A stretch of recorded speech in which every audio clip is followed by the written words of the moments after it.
আজ আমরা দেশি মুরগির ঝোল রান্না করব। তার জন্য প্রথমে আগে আলুগুলো ভেজে নেব। একটু লবণ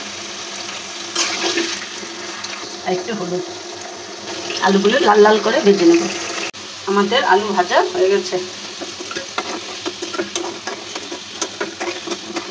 এখন আমরা এলাচ দারচিনি দেব, তেজপাতা আর এই যে পেঁয়াজ,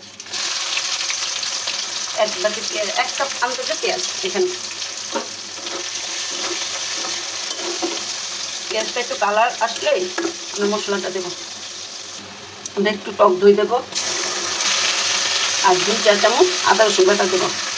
মরিচ বাটা দেবো 1.5 চামচ, হলুদ বাটাও 1.5 চামচ গুঁড়া, জিরে আধা চামচ, ধনে গুঁড়া 1 চামচ।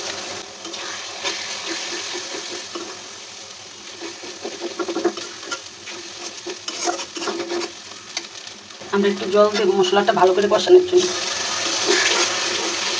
এবার আমরা মাংসগুলো দিয়ে দেবো আর একটু লবণ দেবো।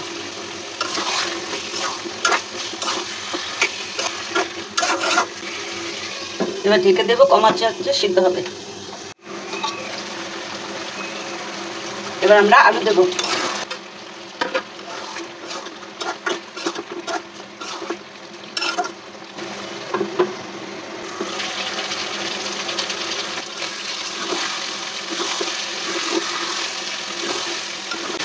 এখন আমরা জল দিয়ে দেবো।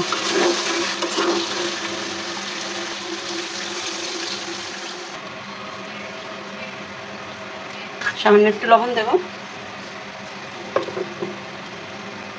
আলু আর মাংস সিদ্ধ হলে এটা নামাবো।